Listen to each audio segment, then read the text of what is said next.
on this. So I'm gonna let Harrison, the president of our board of directors, get us started. I would ask if you know how. Why aren't they showing up right now? Somebody remind me how you can actually change your name. It'd be really cool if besides your name, maybe put the state that you're from as a starter. See who all we have here. So if you could change it to, I know some people have cute little things there, but your name and what state you're from. Trying to remember where that is. I used to know. But somewhere on there you can change your name if you can figure it out, and probably mute yourself while you're listening.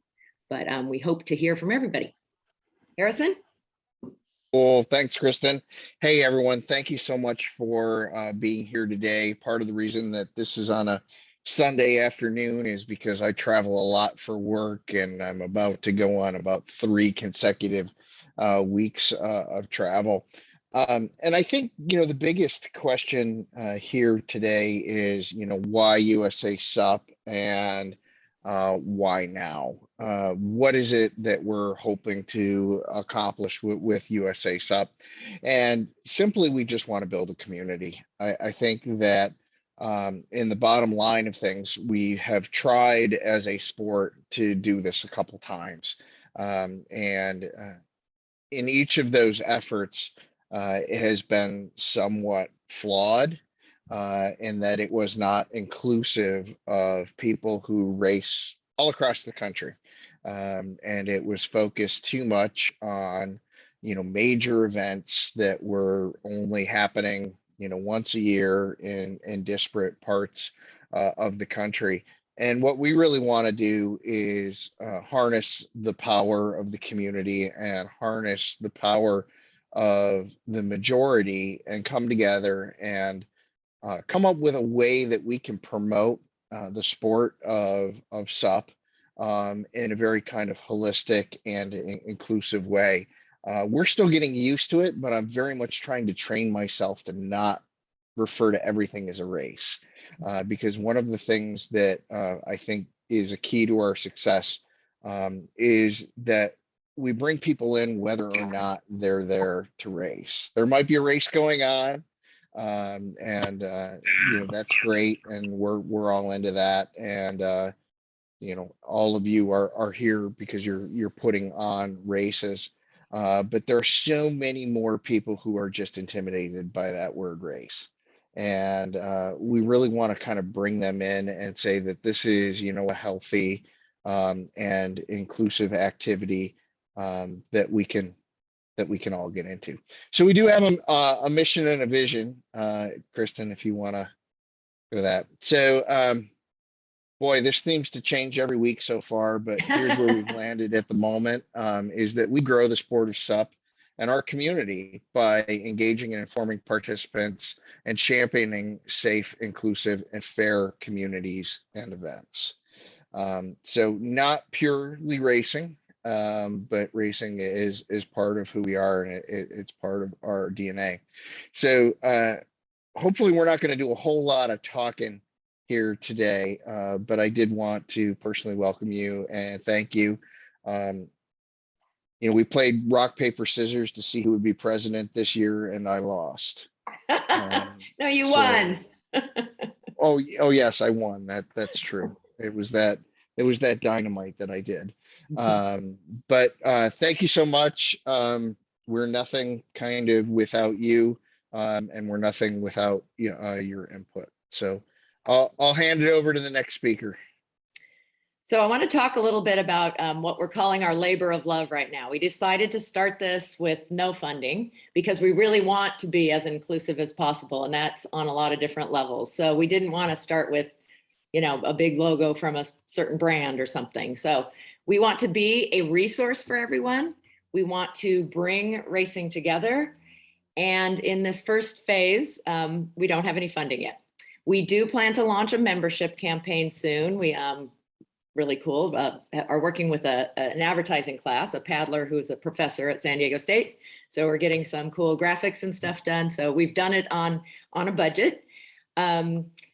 Phase 1, though, Harrison already mentioned that in being inclusive, we are calling participants and events rather than racers and racing.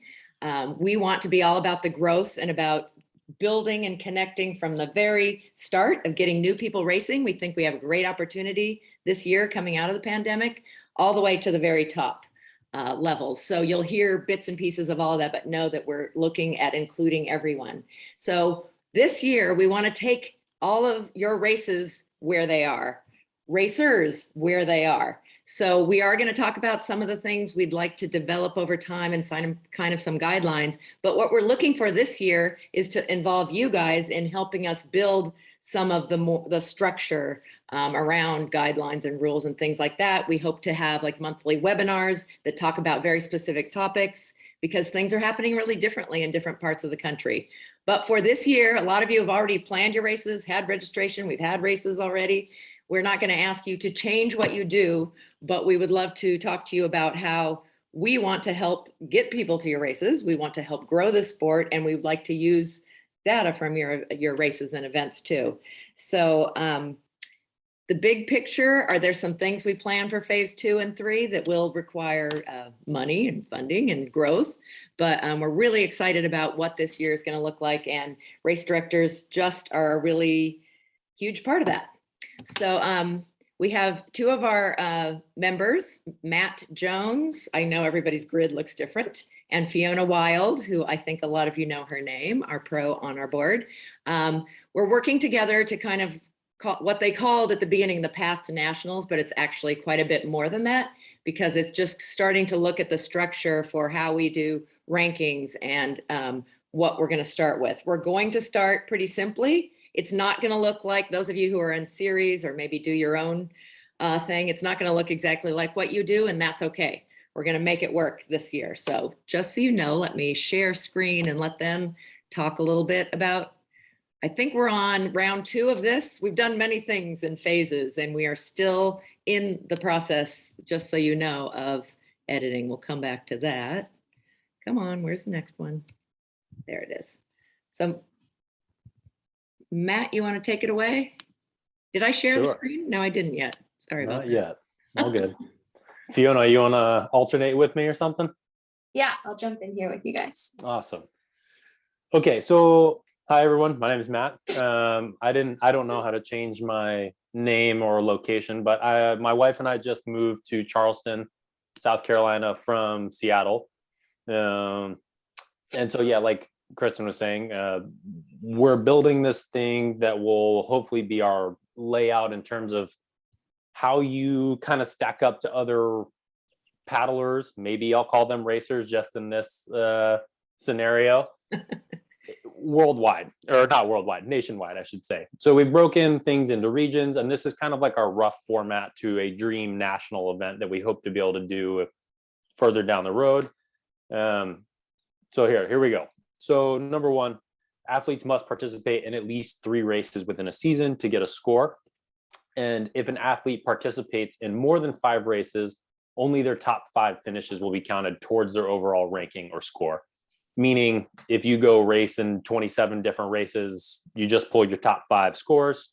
But if you really want to have a good chance to stack up with anybody in your region or qualify for a good national spot, that we're pushing people to participate in more events by helping them out with their score. I won't get too into like all of our specifics of scoring. Maybe Fiona, do you want to run through the sailing system real quick?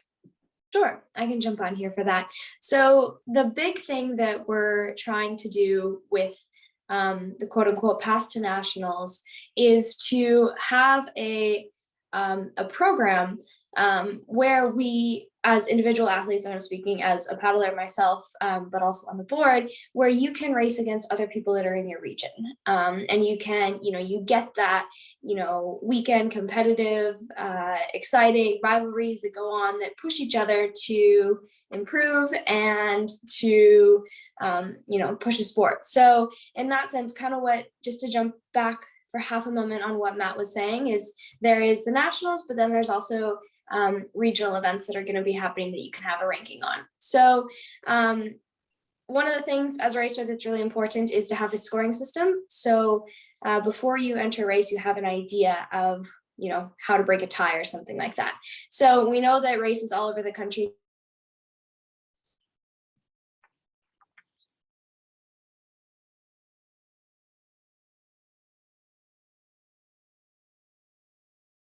Oh, shoot.